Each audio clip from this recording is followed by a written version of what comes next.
جو حدیث کریمہ ہم آپ کے درمیان لے کر حاضر ہوئے جامع ترمذی کی حدیث ہے، 1888 نمبر حدیث ہے۔ امام ترمذی رحمہ اللہ نے اس حدیث کو حسن صحیح کہا ہے۔ راوی حدیث عبداللہ بن عباس رضی اللہ عنہما ہیں، فرماتے ہیں کہ ان النبی صلی اللہ علیہ وسلم نہا ان یتنفس فی الاناء او ینفخ فیہ۔ اس حدیث مبارکہ کے اندر اللہ کے رسول صلی اللہ علیہ وسلم نے کھانے پینے کے تعلق سے کھانے پینے کے آداب بتلائے ہیں کہ برتن میں کھایا جائے تو کیسے کھایا جائے، برتن سے پانی پیا جائے تو کیسے پیا جائے، آداب بتلایا ہے۔ اور لوگوں کے مزاج کو سامنے رکھ کر کے اللہ کے رسول صلی اللہ علیہ وسلم نے اپنی امت کو یہ تعلیم دی ہے۔ فرمایا اللہ کے رسول صلی اللہ علیہ وسلم نے کہ یقیناً نبی کریم صلی اللہ علیہ وسلم، راوی حدیث فرماتے ہیں عبداللہ بن عباس رضی اللہ عنہما فرماتے ہیں کہ نبی کریم صلی اللہ علیہ وسلم نے فرمایا نہا ان یتنفس فی الاناء او ینفخ فیہ۔ نبی کریم صلی اللہ علیہ وسلم نے برتن کے اندر پھونک مارنے سے منع فرمایا ہے، پھونک مارنے سے منع فرمایا ہے، او ینفخ فیہ، یا جو ہے برتن کے اندر سانس لیا جائے، اس سے بھی اللہ کے رسول صلی اللہ علیہ وسلم نے منع فرمایا۔ برتن کے اندر سانس لینے سے اللہ کے رسول صلی اللہ علیہ وسلم نے منع فرمایا، اور برتن کے اندر پھونک مارنے سے منع فرمایا۔ ہم اور آپ گلاس لیتے ہیں یا بوتل لیتے ہیں پینے کے لیے اور گٹا گٹ پینا شروع کر دیتے ہیں، سانس باہر نہیں لیتے ہیں، اسی میں سانس لے لیتے ہیں۔ اللہ کے رسول صلی اللہ علیہ وسلم نے اس عمل سے ہمیں اور آپ کو منع فرمایا۔ ہم اگر پانی پئیں، برتن کو اپنے منہ سے لگائیں تو پانی پئیں، جب ہمیں سانس لینا ہو برتن کو ہٹا دیں اور پھر سانس لیں،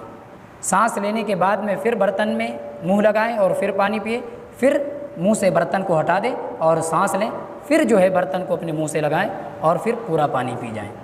اس طریقے سے اللہ کے رسول صلی اللہ علیہ وسلم نے ہمیں اور آپ کو تعلیم دی ہے۔ اسی طریقے سے کھانا یا کوئی چیز کھا رہے ہیں تو برتن میں پھونکنے، بعد لوگ کیا کرتے ہیں کہ کھانا اگر جل رہا ہوتا ہے، گرم ہوتا ہے تو پھونک مارنا شروع کر دیتے ہیں، پھونک مارنا شروع کر دیتے ہیں۔ اللہ کے رسول صلی اللہ علیہ وسلم نے ایسے عمل سے منع فرمایا ہے کہ برتن کے اندر پھونک مارا جائے، کھانے کے اندر پھونک مارا جائے، یا پینے کی چیزوں میں جو ہے سانس لیا جائے، پھونک مارا جائے۔ اس سے اللہ کے رسول صلی اللہ علیہ وسلم نے منع فرمایا۔ منع فرمانے کی وجہ بھی ہے کیونکہ اس سے جو ہے ایک طرح کی جو ہمارے سامنے جو لوگ ہوتے ہیں، ہمارے بھائی ہوتے ہیں یا دوسرے لوگ ہوتے ہیں، ان کے دل کے اندر کجی پیدا ہو جاتی ہے، ارے یار فلاں نے دیکھو پھونک مار دی، اب یار پانی پینے کے قابل نہیں رہی ہے۔ مزاج کے اندر جو ہے تبدیلی پیدا ہو جاتی ہے، ایک طرح کی مزاج کے اندر ایک طرح کی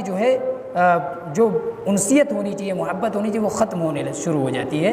کہ فلاں نے پانی پیا، پتہ نہیں کیسے جو ہے اس کے اندر سانس لے لیا، اس کے جراثیم پانی کے اندر پیدا ہو گئے، تو یہ چیز پیدا ہو جاتی ہے۔ اللہ کے رسول صلی اللہ علیہ وسلم نے اسی چیز کو جو ہے اس چیز کی حفاظت کے لیے اللہ کے رسول صلی اللہ علیہ وسلم نے منع فرمایا ہے۔ اس حدیث میں جو ہے کھانے پینے کے صحیح اور سالم صحت اور تندرستی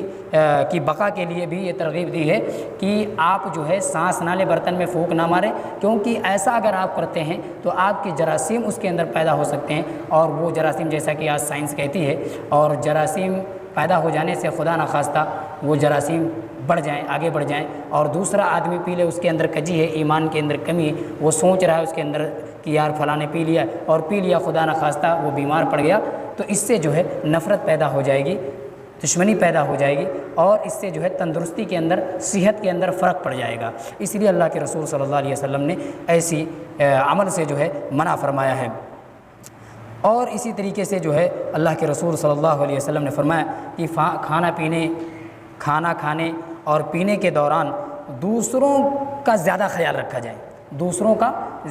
رکھا جائے کہ ہمارے بعد فلاں بھی اس میں کھائے گا یا فلاں شخص بھی اس سے پانی پیے گا، تو اس کی مزاج کے اندر کسی طرح کی تبدیلی نہ پیدا ہو، ہمارے تئیں کسی طرح کی سوچ اس کے اندر، فکر نہ پیدا ہو، اس لیے اس کی سوچ کا، اس کے حواس کا زیادہ خیال رکھا جائے، اس کی مزاج کا زیادہ خیال رکھا جائے۔ یہ ترغیب اللہ کے رسول صلی اللہ علیہ وسلم نے اس حدیث مبارکہ کے اندر دی ہے۔ تو ہمیں اور آپ کو چاہیے کہ ہم کھانے اور پینے کی چیزوں میں پھونک نہ مارے، سانس نہ لے، بلکہ اللہ کے رسول صلی اللہ علیہ وسلم کی تعلیم پر عمل کریں، تاکہ جو ہے اللہ کے رسول صلی اللہ علیہ وسلم کی سنت پر عمل ہو، اور جو ہمارے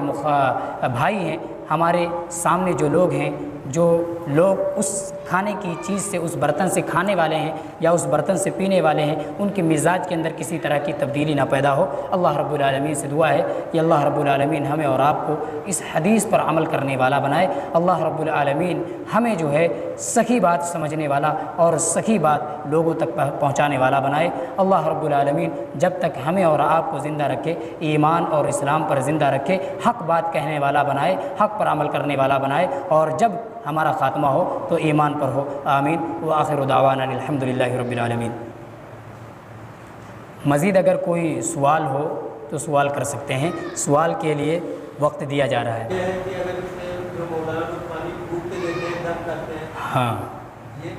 ہاں ایک دم صحیح بات، بہت درست بات آپ نے کہی کہ جو علماء کرام پانی کو پھونک کر دیتے ہیں، اس کے سلسلے میں کیا تصور کیا جائے؟ تو اصل چیز یہ ہے کہ اللہ کے رسول صلی اللہ علیہ وسلم کی اس پھونک کے تعلق سے بھی تعلیمات موجود ہیں، اور چونکہ پانی کے اندر پھونکنے کے سلسلے میں یا تیل کے اندر پھونکنے کے سلسلے میں کوئی صریح حدیث موجود نہیں ہے کتب حدیث کے اندر، لیکن محدثین اعظام نے، علماء کرام نے، مفکرین نے فتویٰ دیا ہے کہ اس میں کوئی حرج نہیں ہے۔ جیسے امام ابن تیمیہ رحمہ اللہ اور اس کے علاوہ بہت سارے علماء کرام ہیں جنہوں نے پانی پر دم کرنے سے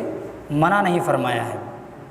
وجہ یہ ہے کہ انسان، اللہ کے رسول صلی اللہ علیہ وسلم نے جس طریقے سے اپنے لعاب کا استعمال کیا، اپنی زندگی کے اندر اپنے لعاب کا استعمال کیا،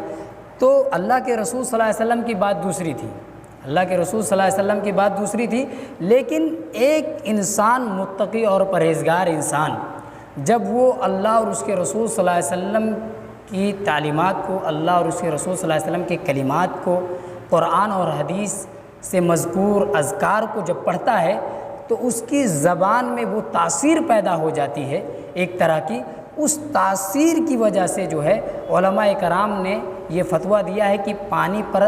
دم کر سکتا ہے، پانی میں پھونک مار سکتا ہے، اور پانی میں پھونک مارنے کے ساتھ ساتھ اس کے اندر تھوڑا سا تھتھوا دیا جائے، یعنی چند قطرات تھونک کے اگر پڑ جائیں تو اس سے شفا جو ہے زیادہ جو ہے پیدا ہو جاتی ہے، کیونکہ تاثیر جو زبان کی ہوتی ہے وہ اس پھونک کے ذریعہ اس پانی کے اندر پیوست ہو جاتی ہے، داخل ہو جاتی ہے۔ تو یہ تعلیم دی ہے اور یہ چیز ایک دم درست ہے، اس سے جو ہے شفا حاصل ہوگی، نقصان نہیں ہو سکتا ہے، اس پھونک سے شفا مل سکتی ہے، نقصان نہیں ہو سکتا ہے۔ جبکہ دوسرے اور پھونک جو ہیں پانی میں، جہاں پر پانی پینے کے سلسلے یا کھانے کے سلسلے میں ہے کہ پھونک مارنے سے منع کیا، یہاں پر شفا نہیں مل سکتی ہے، نقصان پہنچ سکتا ہے، اس لیے اللہ کے رسول صلی اللہ علیہ وسلم نے منع فرمایا، اور وہاں پر قرآنی کلمات اور احادیث کی کلمات سے شفا پہنچ سکتا ہے، نقصان نہیں پہنچ سکتا ہے، اس لیے وہ چیز جائز اور درست ہے۔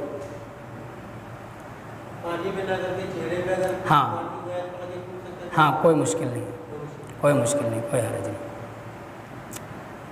اور کوئی سوال؟